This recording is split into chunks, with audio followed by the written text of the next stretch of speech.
What do you think when you hear the word skinhead? Violence? Intolerance? Hatred? This image was born in the 1970s, when this youth-driven subculture earned a reputation for trouble on the streets and terraces, and a toxic association with racism. But that's not how it started, and it's certainly not what it meant to me.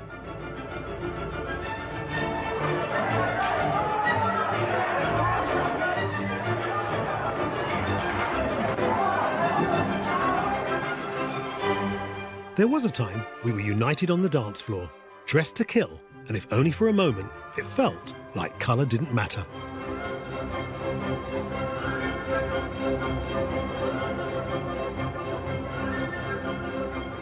Skinhead was always a multicultural thing. Skinhead was born of a mixed marriage between Jamaican culture and white working class London culture, Cockney culture.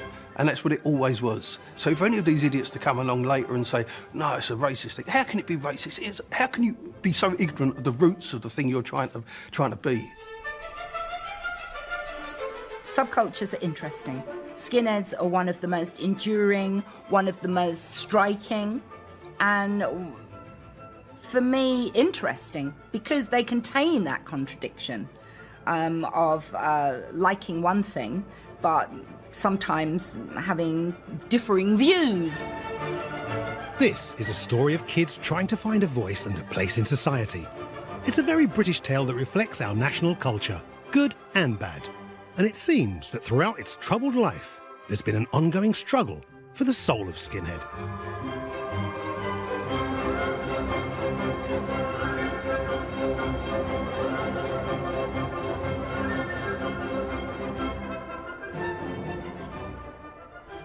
I was born in 1956 and reached my teens on this very estate in Stockwell, South London. Back then, like most working class kids, I used the only two things at my disposal to create my identity, music and clothes. And in those days, round these parts, it was all about Skinhead.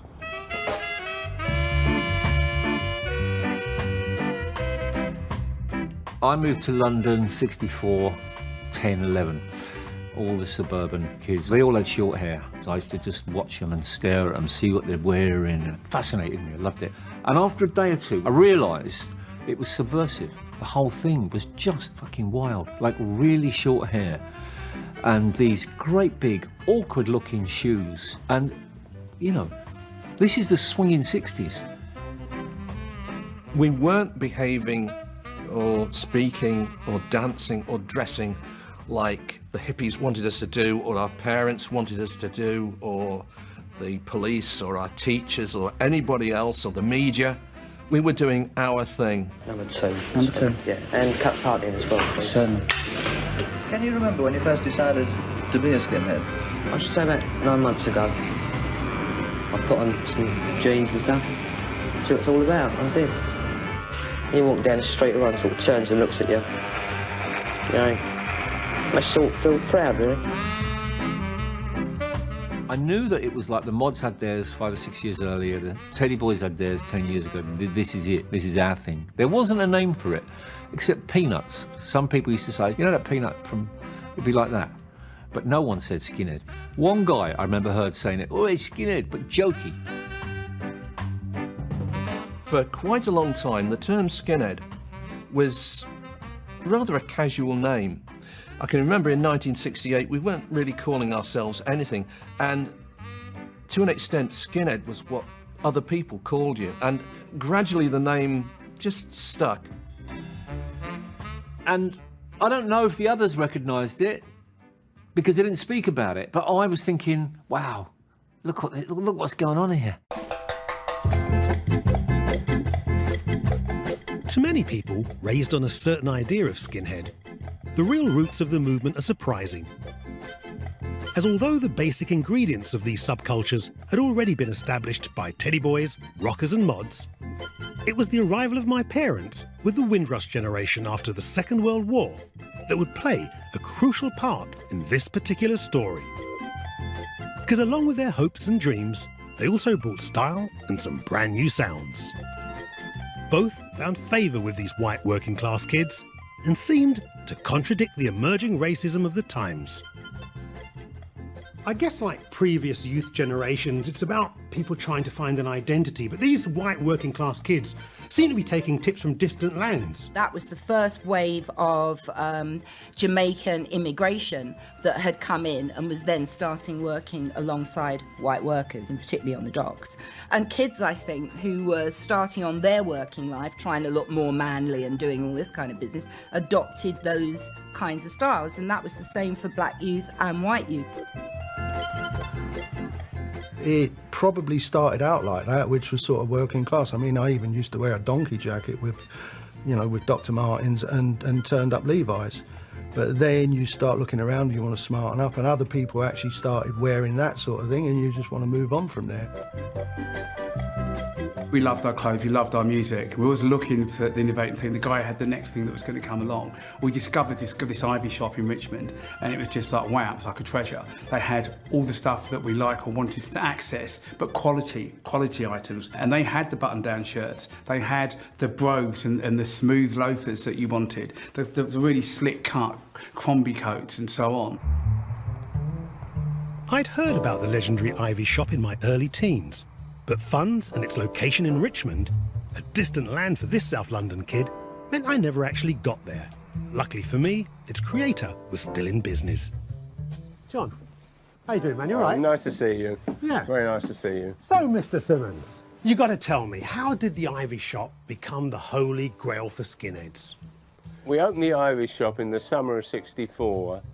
The initial idea was we were crazy about American Ivy League clothes, this sort of collegiate kind of look. And that's what inspired us to open the shop. What did you make of this new clientele that you were getting?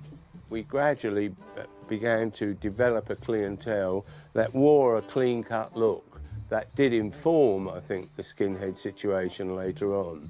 Well, I've noticed over your shoulder here, there's something that looks like a Harrington jacket. And well, I've heard that you were the one that named the jacket. I did indeed. Can I have a look at this? Is that all right? You can have a look at that. This is a casual jacket of ours, which is similar to a Barracuda Harrington, which is the jacket that really got this whole thing started. We visited Barracuda, I think, just a couple of months after we started. And then one was watching the TV and you saw the series Peyton Place. Black and white, I remember that. In which Rodney Harrington wore the Barracuda Harrington. And that's how it got its name? We were selling it in the shop, and he was wearing it on the TV, so we used to put tickets on saying, the Rodney Harrington jacket.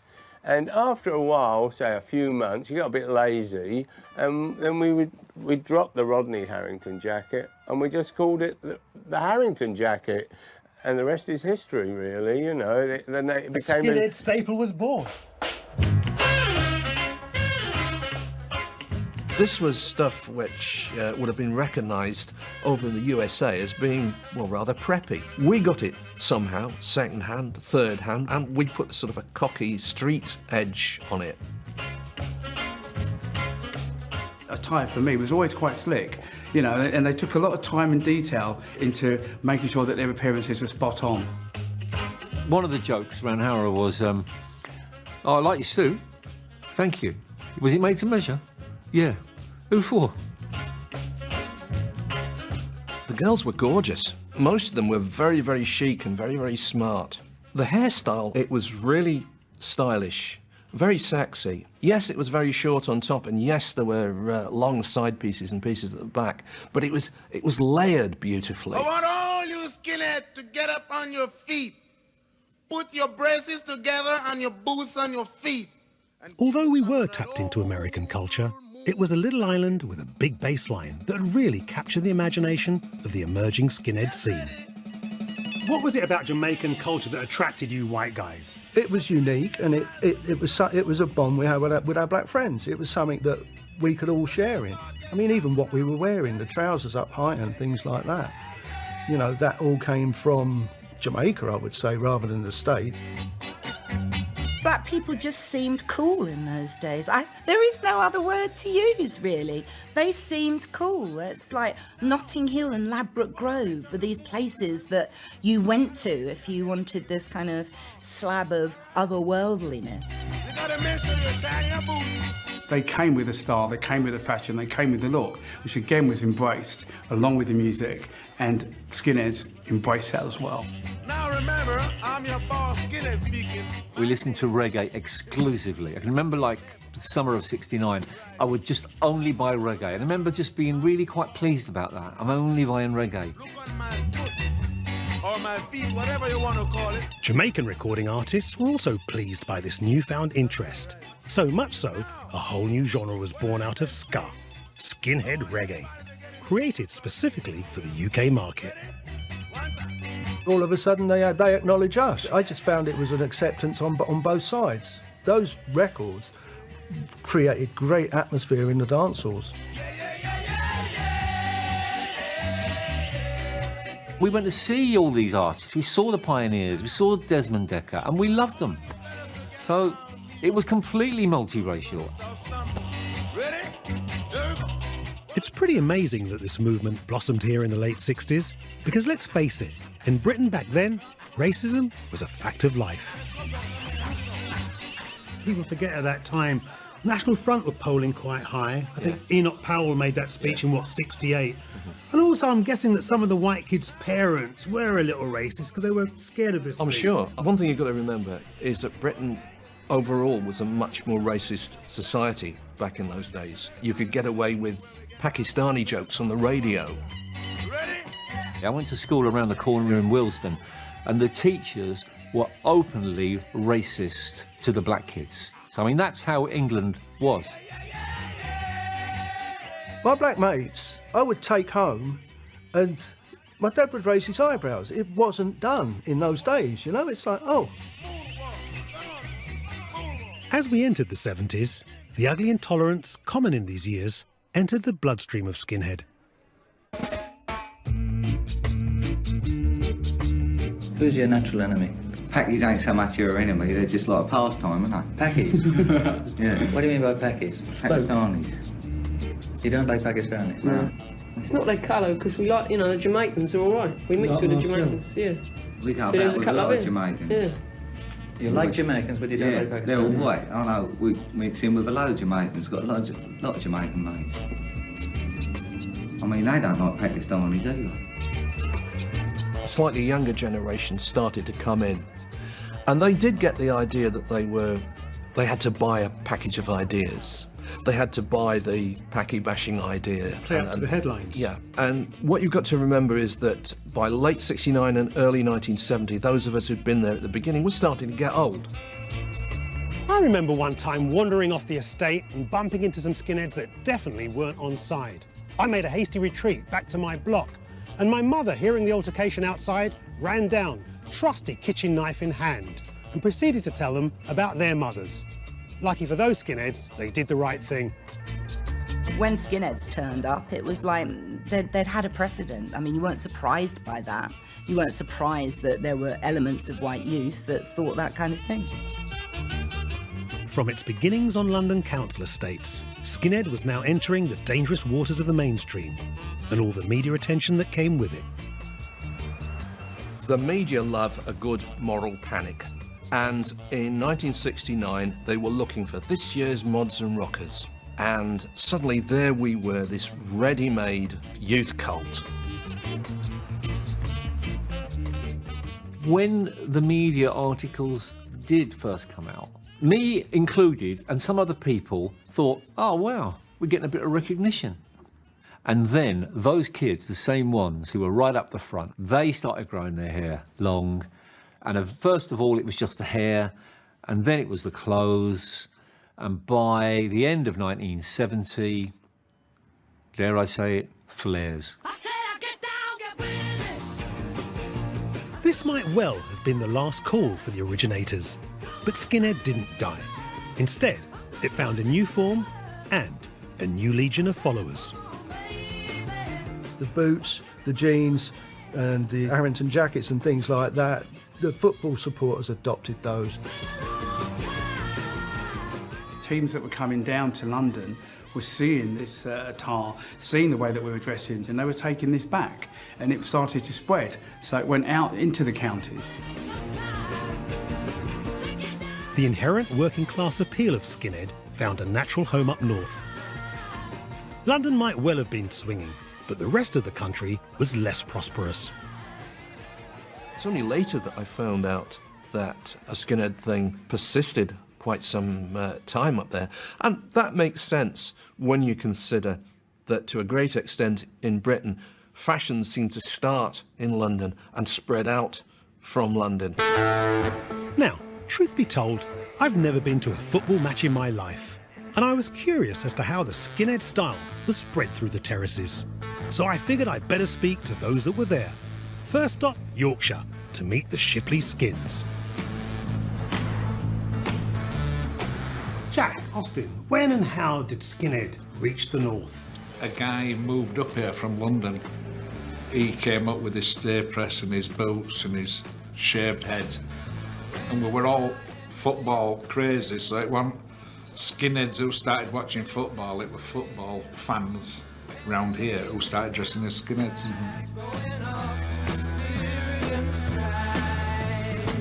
The first Harringtons that everybody's wearing was black, but the uniform was red boots, white stay pressed, and the white Fred Perry I remember more than anything. And looking after the boots was really important, in my view, because the boots looked after you. Yeah. They did. It was like 1969, I was a little 12-year-old, done a football, and I seen this gang of skinheads. To me, they were men like, 16, 17, 18 years old, and they were like an army, and it just had this impression on me, you know what I mean? So that was it. I went home, got my hair cut, stole my brother's work boots, nicked my father's braces, and I became a skinhead.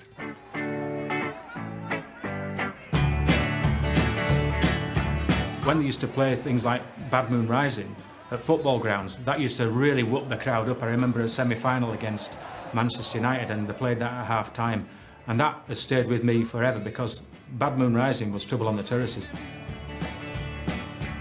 If you went to football, you would go there to support your team and to defend your end. Football was the only bastion where you can go there on a Saturday or a Sunday, scream and shout obscenities, threaten people and not get arrested. We were fucking horrible. We wanted to fight with everyone, and it's not nice, but kids are kids, that's what they do, do you know what I mean? It's almost like a rites of passage thing, isn't it? Well, it used to be. They'd sign them up and send them off to fight wars, But after the Second World War, there wasn't any more wars to send the kids off, so they had to release their... Testosterone, exactly, get it out there, yeah. Like lions, they fight each other to establish who's the best, and we're just the same, we're animals. Aggro word came in. We'd never heard of aggro before until we heard the Chelsea aggro and all that sort of thing. We heard all these songs, and we became Shipley Aggro boys. I remember one particular match where we disguised ourselves as Manchester United fans, and then we saw this small group at 10 or 12 Manchester United fans, and we started chanting Manchester, la la la. So they all come jumping out, bantering together, and we said we're fucking Leeds fans, and kicked the seven bells of shit out of them. Yeah. We did, didn't we? Yeah. Not proud of that, by the way, and I have to say that, but that's how it was, and you were part of a military operation. Now in London, there's a lot of interaction with the Afro-Caribbeans. What was going on here? There was a good number of black skinheads in Bradford, yeah. We didn't consider them black. No, They were skinheads. They were our mates. They weren't West Indians with same clothes on. They were skinheads who liked our music, our football, not even all the same football team. There were many dark faces, there were many black faces going to football. I never got once confronted by that, but I was totally aware of it, and I heard stories and I knew about stuff. But there was the dark side of it. There was this dark side in football. This dark side obviously made for great headlines and was further intensified by the publication of Richard Allen's book Skinhead in 1970. It became the Bible for these new skinhead converts. Trouble was, its hero Joe Hawkins was an out-and-out racist. Consequently, it had a lot to answer for. The book was passed around, and it was my turn, and I got over the book and I read it again, and I'm not, I sort of admired Joe Hawkins because he was the skinhead I wanted to be. I liked the way he looked. The front cover was very sort of, big sideburns. Yeah, it was big burns. And then the fact that he didn't like policemen. Now I realise how juvenile my thought was, but it influenced me. There's no doubt about that. So, for a while it's about style, music and football. And then politics seems to come into the mix. Definitely down in London. Was that the same up here? It did for a short while, yeah, where you had one guy come, he was Barnard Little's cousin? Yeah. He came and he was a young socialist. The behind the scenes was National Front. And they actually took us to, I remember going to Scarborough for a weekend, all free. You can imagine young folk with no else to do, jumping on a coach. And the conference was held at the Spa in Scarborough. And they wouldn't fucking let us out. They got us in there and they locked the doors and we wanted out. We went to Scarborough for a good time. We didn't got to listen to all this bollocks about politics. And that seriously, that happened. And they still kept on and a few guys got hooked into it.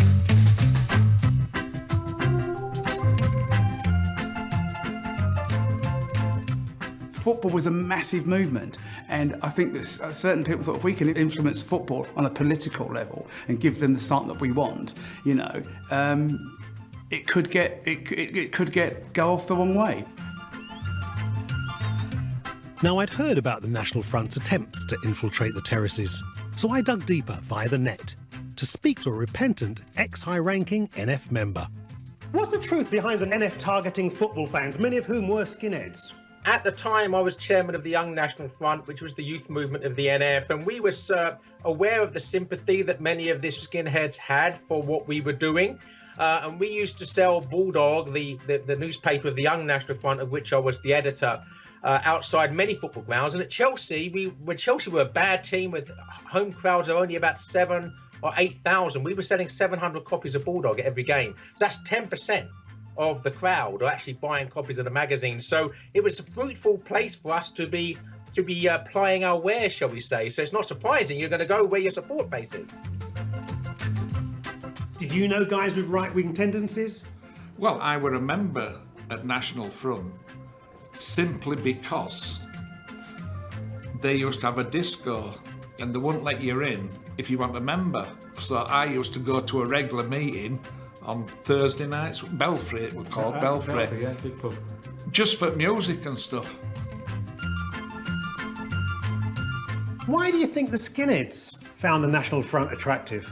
I think the skinheads found the National Front attractive probably for the same reason I did. They were white working class at a time of major demographic change, of economic hardship, of class identity, of racial identity.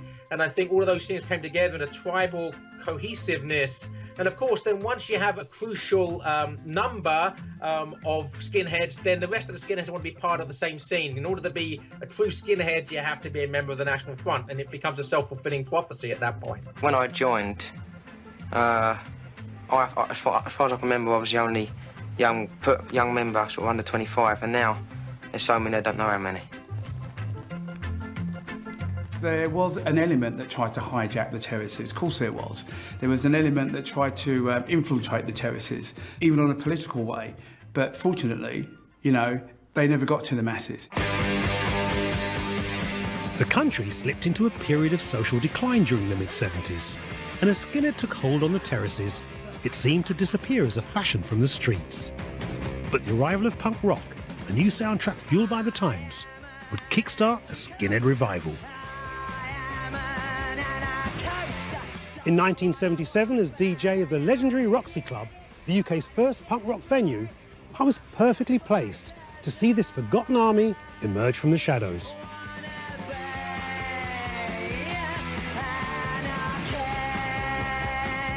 Skinheads were in a funny place when they came back, and they started coming back from 76 onwards, but they were very small at the time. And at that time, the only places these kids could go were to punk clubs, and they didn't really like punk because to them, a lot of the punks were middle class, a lot of the punks were posers, they didn't like the scruffiness. I remember being 12 and like seeing the Sex Pistols, listening to them. I was scared. I was scared for, whoa, well that's a bit much. Like I'm an antichrist. Me as a kid, I would see all these punks walking around town with all the multicoloured hair and spikes and all that sort of stuff, and just thought it was so exciting. But punk itself was a little bit too art school for me. I was a council estate kid living in a, you know, and I think Sham 69 is what really got me.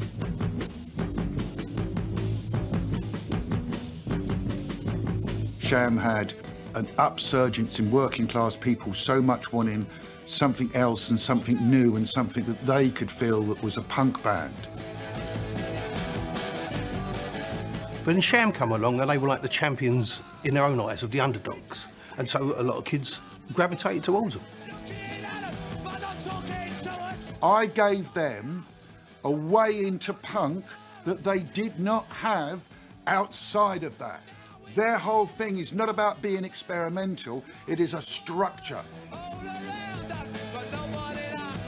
And I think what Sham did is they took that whole terrace chant thing and they tried to reinvent themselves. And I think they'd have done it and been much more successful if they hadn't been destroyed by the politics.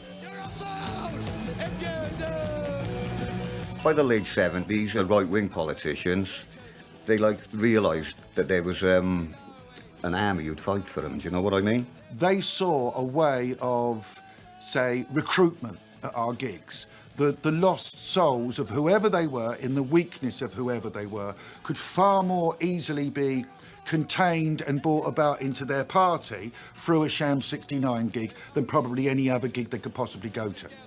I was very, very quick to recognise this. So therefore, that's why I quickly wanted to play the Rock Against Racism gig at any of them, to show straight away that I was an ally to the theme of Rock Against Racism than I ever was, do you understand, to their other event.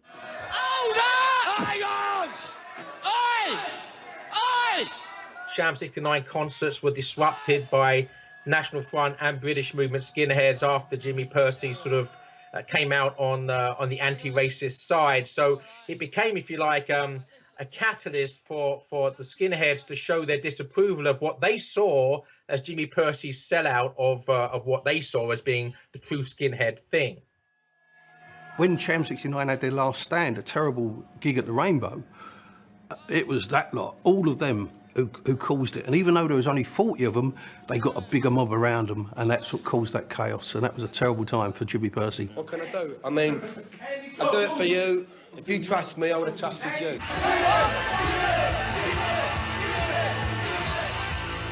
This 40 managed to get about 200 of the audience running around in packs, terrorising people, and then they invaded the stage and there's Z-Guy and all this old crap. It was horrible, absolutely horrible. The worst gig up to that point I'd ever seen.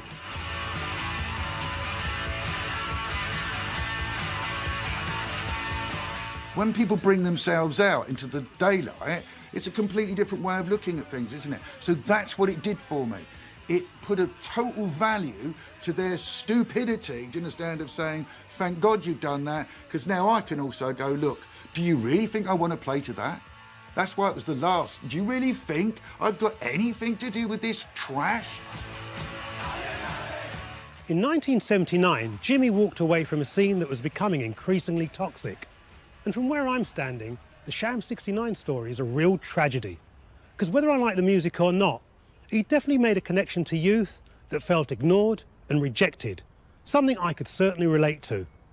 And they wouldn't be the last band to feel the pressure of having a skinhead following. One step beyond.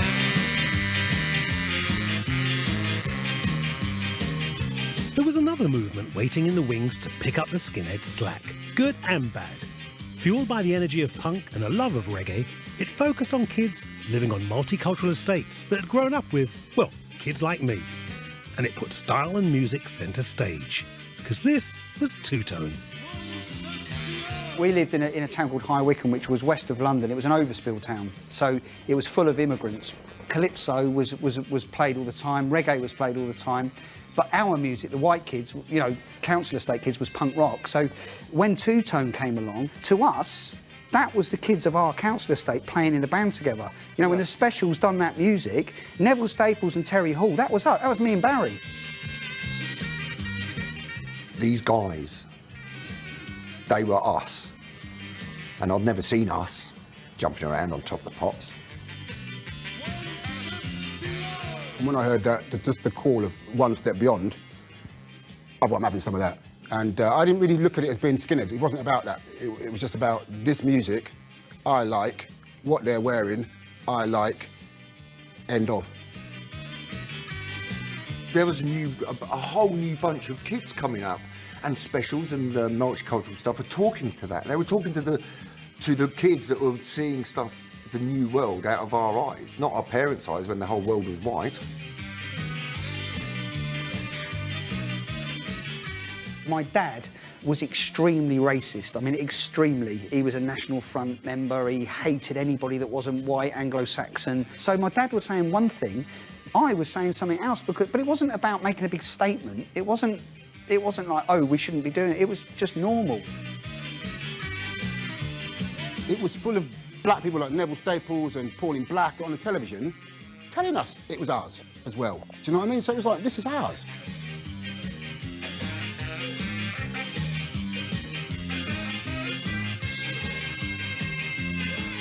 We didn't think, oh, we're skinheads or we're this or we're that. We were just, I had as many black mates that were wearing their stuff as anybody else until the evilness of it all started happening, and then they're not all shit. They just went, well, obviously we can't do that no more.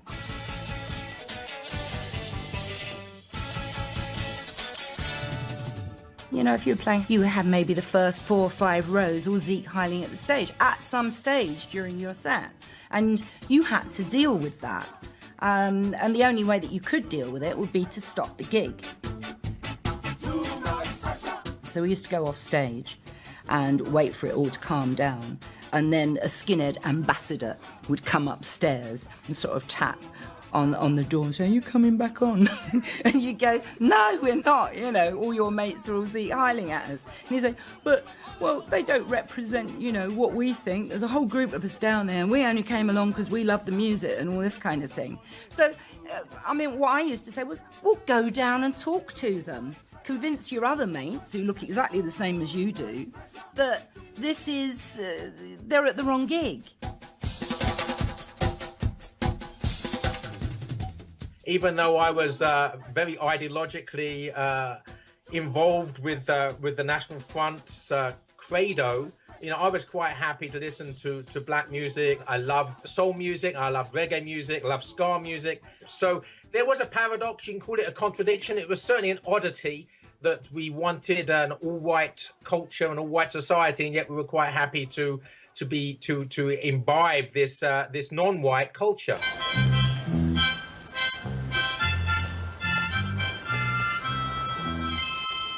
I still don't understand how any skinhead can keep that contradiction within themselves of loving the music and feeling that it is perfectly acceptable to practice racism.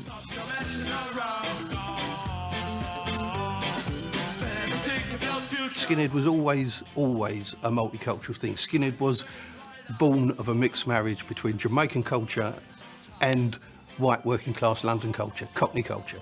And that's what it always was. So for any of these idiots to come along later and say, no, it's a racist thing, how can it be racist? How can you be so ignorant of the roots of the thing you're trying to be?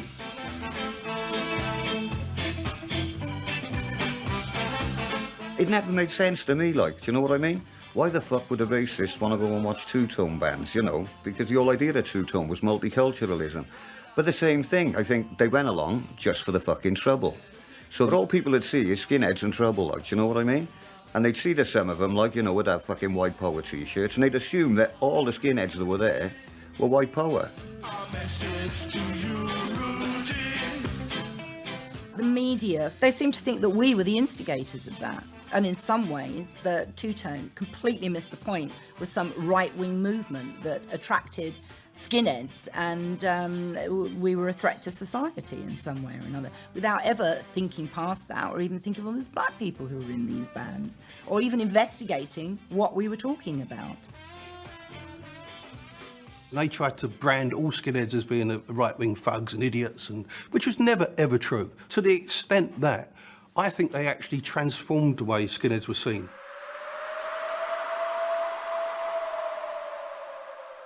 A lot of middle-class people were scared of the skinheads because they were largely working class. They took this line that they were all right-wing thugs, and they weren't. They never were.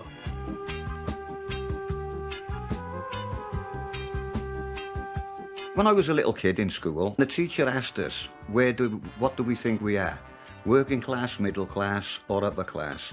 And nearly every kid said middle class. We were all from a fucking council estate, but we were ashamed to say fucking working class. Do you know what I mean? There was a stigma on it. So when we reach like 12, 13 and become skinheads, we thought, well, no, fuck yeah, why should we be fucking ashamed?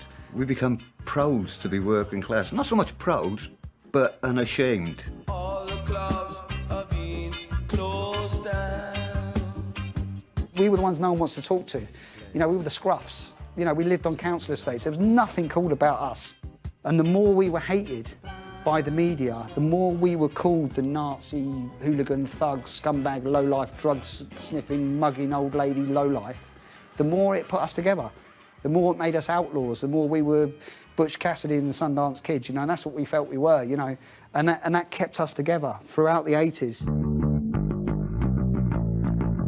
The coming decade would see yet another incarnation of Skinhead, and one that confused the hell out of me. It was harder, it was tougher, and I couldn't see or hear any connection to Jamaica. Trust me, there was no black in Oi. This generation of skinheads were disillusioned and felt despised, so they needed a new soundtrack. It was 1981. By then, skinheads had come back on the back of Sham 69 and Two Tone. They was already back, like. So the older ones like me, we already knew what it was all about. The younger kids, they didn't remember the first time round. For them, it was like a punk-inspired skinhead thing. You know, hence the different clothes, like, you know what I mean? They were more like military, you know, with the flight jackets and stuff like that.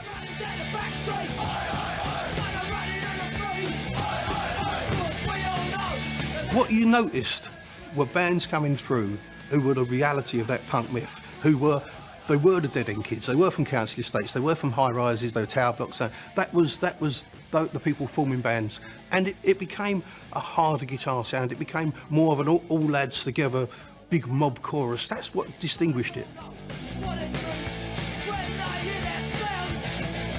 I give it the name, I think, new punk and real punk. We're searching for a name for it because it was different, and I hit on Oi in 1980. But you also, I mean, you put together a record of Oi music that had as its title Strength Through Oi, which is a parody of a Nazi slogan. Did you must have known it was a Nazi slogan. Did you know that before? I didn't. You mean you were sold the title for your album without realising? I was looking for a play on words. I mean, I thought of the Oi of Sex from Joy of Sex. I thought of Oi Division from Joy Division. I thought Strength Through Oi, which was the definitive street level hooligan album. You mean to say you didn't realise that it was a Nazi slogan? The first time I saw that slogan, it was on a Skids album. But I mean, the Oi music per se is not racialist. It's never been racialist. All it is pro-working class people. We happen to have short there, and we sing about football violence and fighting with the police and shit like that. So Oi is just a name that got coined to make it different from the original punk. When the Oi came in, I was sort of 15, 16, and I thought, yeah, they are expressing how I fucking feel and how angry I am. So I had the madness stuff you could dance to and the fuck you stuff with the Oi.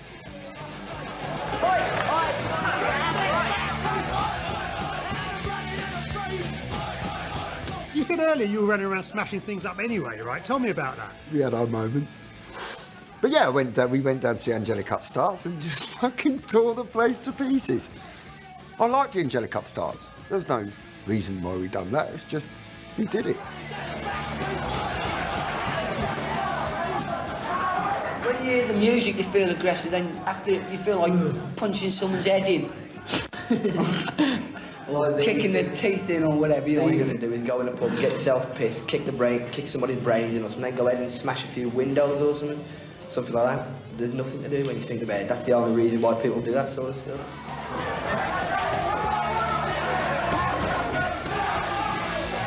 They were singing about violent, aggressive, white, skinhead music, you know? And we, wow, man, this is us, you know? The days of dancing down the disco to Two Tone and having a great time had now turned into this, we're now street fighting gangs. Now, I can't pretend I was one of Oi's biggest fans, but one of the things that did catch my eye were the tattoos. These new street gangs had lots of them in strange places, and they'd become a defining part of Oi. In the 1980s, there were a lot of skinheads within the Oi movement who did opt to have tattoos. Tattoos had started to become popular with all subcultures at the time. I just can't take much more of this oppression. I'm going on my head and it's Many skinheads wanted to make a big statement in those days, and the face became very popular.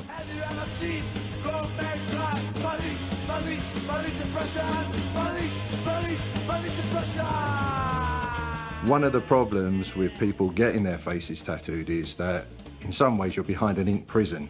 I guess you can move on from fashion, but you can't really move on from a face tattoo. Some tattoos, you know, you could regret because of your life choices and how they change. In London, in Leicester Square especially, you had all the runaways living on the streets, right? These are the ones who had the tattoos on the faces and were glue sniffing. And we as kids, again, you know, we were their age, we were looking at them, and we hero worshipped them a bit because they were the toughest, they were the hardest. This very white and violent incarnation of Skinhead seemed to be always looking for a fight. And once again, the National Front were there to give them a reason. How did the politics coming into the mix affect your attitude? Oh, mate, I was hanging out. Everyone was cool. And then suddenly they started to listen to some of this other musics, which I'm a lover of music. So within the music they were listening to, there were some tunes that I thought, that's a good tune. It's a nice tune, I like it's the right tune. But what fucked me off is I couldn't go to gigs. Yeah. There was no chance that I could now travel with my friends. There was no chance that I could now continue socialising. I was out of the game, basically.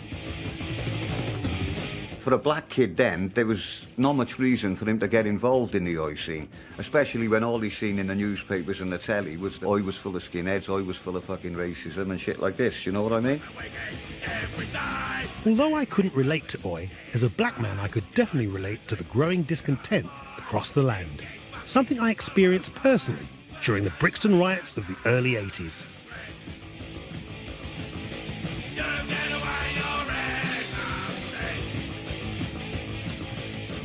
You've got to look at what was going on at the time. So there was a lot of anger going on, and so it's very easy, you know, it's like get this fucking anger music up there, and people went for it because, you know, they could relate to it. Unemployment was high, you had a lot of people with fuck all to do, they had no future, they genuinely had no future. And so if someone comes along and has got a message for them, says, we can help you guys, whether it be the far left or the far right, they've got an audience. And even if they only 1 in 10 of them listens, they can recruit. Skinhead was becoming even more polarised, leading to confusion on all sides. And in a year that was full of anger, the situation came to a head in the summer of 1981 at a gig featuring several Oi bands that attracted a right-wing following, regardless of where they stood. 200 skinheads travelled to the large Asian community of Southall in London to attend a concert at the Hambra Tavern. As they reached the centre of Southall, several skinheads ran down the Broadway, breaking shop windows. Here you had large groups of people, fascist people, who were doing Nazi-type salutes, writing NF on the condensation of the windows, and abusing all the Asians here that, you know, police still don't do anything. The idea that these bands went to Southall, an Asian community, with the intention of starting a race riot is just nonsense. I mean, it really... It's still a little naive now. I mean, if you go in there mob, you know, in a mob... What happened at Southall was the locals were obviously had been wound up by someone about the fact that skinheads, and as well as other kids, were coming to this gig, and they took it as an affront, and it was a massive attack on the gig with kids throwing petrol bombs.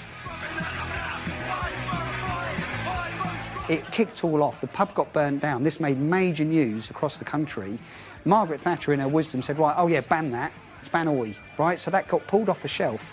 And then after Southall, most of the good Oi bands all folded up. The rejects, all them were gone. And in their place were small little Oi bands, and they were being funded by the right-wing groups, and it just fed this whole monster, really.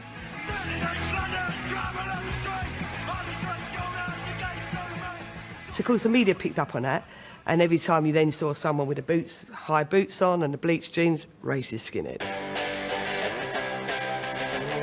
I think the trouble really started up in London with bands like fucking Screwdriver, the out-and-out Nazi fucking bonehead bands. They got into it in a big way, the right-wing thing. I think they could see they could make money, they could play gigs, sell records. Being part of being a skinhead is to be a nationalist, to be patriotic and proud of your country and proud of your race. There's a lot said about skinheads being started from blacks and these them, but I don't think that's right at all. I mean, I've heard these rude boys or whatever they're called, but I don't consider them to be skinheads anyway. I think skinheads is a white working class thing, really.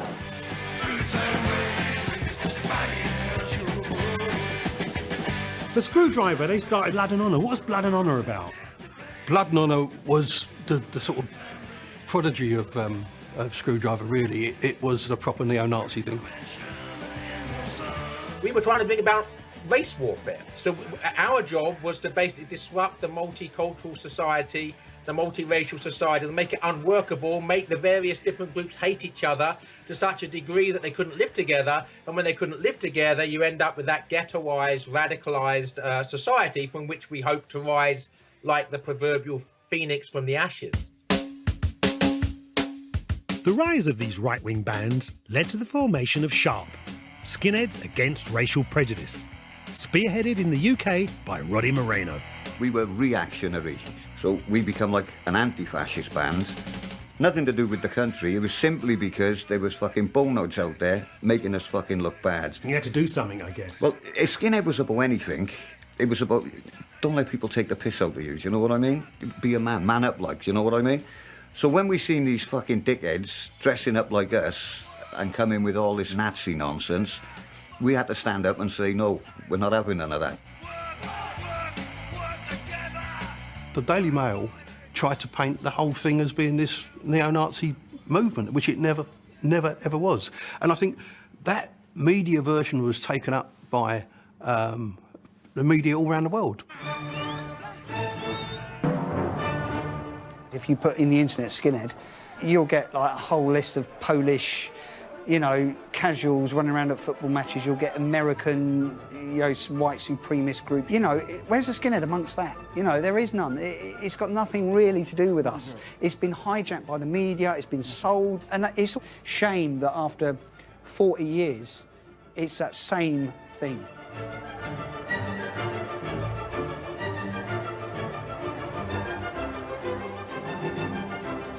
The demonisation helped, if you like, to ghettoise skinheads, and they became this very sort of angry, bitter, resentful, paranoid subculture because of the way they were being depicted by the media. So, in one sense, they became the monster that the media had created. You look at most racist rallies, say in America, and they're dressed all in black, you know, military fatigues, the boots and that. They don't look anything like skinheads, but it's the military look. They just wanted to look ad, so they dressed up like skinheads. Particularly in Europe, and especially perhaps now in Germany and Eastern Europe, the skinhead movement has emerged as part of the new, what you might call neo-fascist response to the challenges of migration and European Union meltdown or whatever other political phenomena you want to bring into the equation. As this idea of skinheads as fascists, with misguided ideas about national identity, spread around the world, it would even find a home where there were no white people. There's this gang of fucking dickheads called the KL Troopers, and they're Malaysian Nazis. I know it don't make sense. The Nazis would have fucking shot them all, do you know what I mean? And their thing is Malay power, brown power they call it. And they want fucking Malaysia for Malaysians, and they want all the Chinese to fuck off, and they want all the fucking Vietnamese to fuck off. Wherever the right reared its ugly head, there was a left response. And then there were those that wanted nothing to do with either side. The global appeal towards the skinheads is because they stand up for themselves. And I think we all need that sometimes, to stand up and say, I want to be heard. You know, I want to be heard. And I think other countries, they have their downfalls and they've got their upset with their societies, and they just go, well, we're going to stand up for ourselves and say who we are.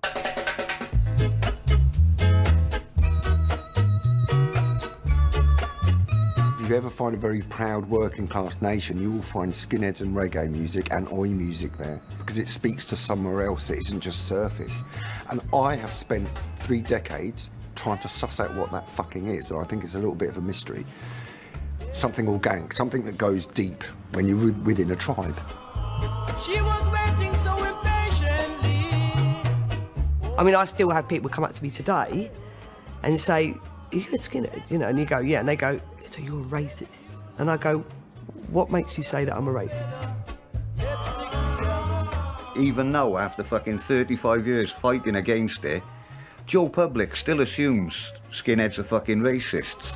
Where we have one, everyone knows the fucking truth, you know what I mean? Everyone knows that there's skinheads and there's boneheads.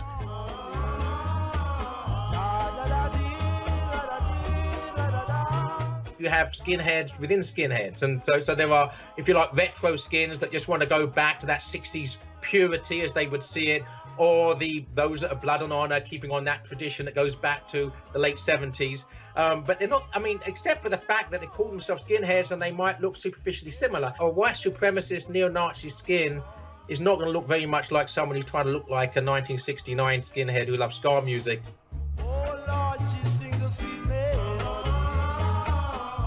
Subcultures are interesting. Skinheads are one of the most enduring, one of the most striking, and for me, interesting, because they contain that contradiction of liking one thing, but sometimes having differing views from what that might suggest. The fight for the soul of skinhead has always been a one-sided battle, as these opposing views have been poorly represented. But there have been attempts to redress the balance. What do you think Shane Meadows were trying to do with This Is England? I think Shane was trying to put a truth across. An honest truth about how it actually was for his generation and that time growing up. There's a kid in it, he's like dressed up with his bleached jeans, he's got shaved everything, he's a full-on skinhead. And they're driving back from a National Front meeting, and he's sat in the back and he goes, wasn't that all a bit of a load of old bollocks? And mate, he stops and throws him out the car and leaves him in the countryside, and I thought, that's me. That is me all over. The Tim Roth film, it's like warmth. You know, anything that gave a little nod towards who we were, you jumped on. He was a confused kid. He had a swastika on He his was a forehead. confused kid, yeah, thank you. But he spent most of the film hanging out with the black guy. Thank you. See, that's what I mean. That's why he got it, so that director got it so spot fucking on.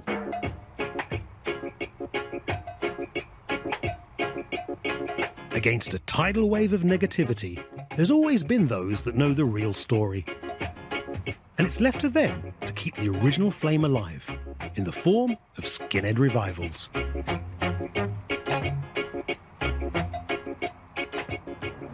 Well, I'm 61 years of age. I was brought up in this culture, and I love the music, I love the clothes I wear. I've got people that give me dirty looks and everything else, but I don't care, because at the end of the day, I wear what I want to wear.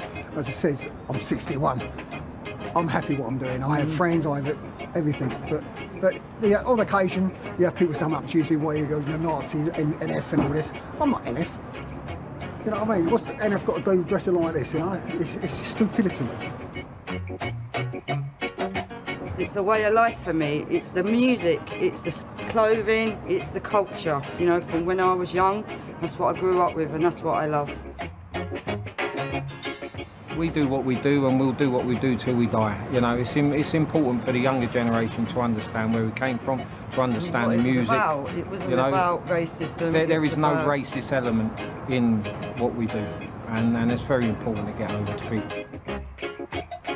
This is a very, very interesting phenomenon for me. I've been in touch lately with people like that because it's heartening that they want to do that, because what really united us when all said and done, as I keep saying, was the music and the clothes. For a youngster now to actually choose to become a skinhead, I mean, why would you want to do that unless you're really into it? Do you know what I mean? That's it. It's probably the hardest youth culture to choose to be in. We didn't do that when we were just swamped and everybody was cool, and we didn't have all that stigma. That's all come after. But to choose to do that now as a youngster, I mean, I've got nothing but respect for them. Right, on my feet, I wear Dr. Martin boots. They're cherry reds. They've got yellow stitching and yellow laces. Levi jeans, they're 501s with a half-inch turn-up. And I also wear a Brutus trim fit shirt, a nice button-down collar. And I wear half-inch braces, so they match everything else, and I wear a Harrington jacket that completes the whole skinhead look. So, skinhead started in the 60s, there's a revival in the late 70s, and there's reunions in the 21st century. Yeah. Why are young people so into it? It's something different. It's the music, the style, and just to be someone else and be part of a family. I think the clothes is a big part of it, because it's what separates you from everyone else, isn't it? So the clothes is a big part of it. I think you either go into collecting the records or you collect the clothes, and I started off collecting the clothes and getting everything, so I looked pucker. Why are you skinheads in the 21st century? Because it's a way of life. It's just one of them things that doesn't leave you. It's there, the music, the fashion, even through the times when you're growing up, you're getting married, you're having kids where you think I have to put it on the back burner. It's always there. So when you get the opportunity, I just think you're always a skinhead. The younger generation, as long as they look at the good aspects of being a skinhead, the traditional skinhead, the Trojan music, you know, the clothes and whatever, and don't go for the bad side of the skinheads that sort of emerged in the late 70s, early to mid 80s, then that's a good thing, and it keeps the culture alive. This is the law, chapter 1. The law for the good, the law for the ugly, for the bad, bang. When I'm listening to the news and they say, gangs of skinheads attacking refugees or this, that and the other, I think, hang on, taking my name in vain, taking the name of my mates in vain. I would like to reclaim the name. Either throw it away because it's become associated with something else, or actually reclaim it. Do you think it's possible to reclaim the name skinhead from the fascists? No. Really? I don't think so at all. For the simple reason that, again, those ideologies have been so sold to people in that skinhead is associated with, that it's like a branding. I get asked a lot by people about, like, well, you seem to know a bit about skinheads. Well, what's it about? I thought they were all racist, I thought they were all this, I thought... It depends on where you start reading your story. If you go right back and start reading your story right back to the beginning and get yourself a good foundation of your knowledge of the skinhead culture and where it was born from, I think if you can just get that foundation sorted out right in your head, then everything that you read and come from after that, at least you've got that. You know what it was about, and then you can understand where you can see where it's been distorted. Do you know what I mean? Because it did start off as a one thing. Now it has branched off into mean untold different things. You know, I thought I knew what skinhead was when I started this journey, and even though the world's telling me it's changed into something else, I still believe in the original idea, the one that brought us together through a mutual love of music and style. In my world, a tool for social change, albeit at street level. But where I'm from, that's where it starts. Where it ends up, well, as we've just seen, that's something else.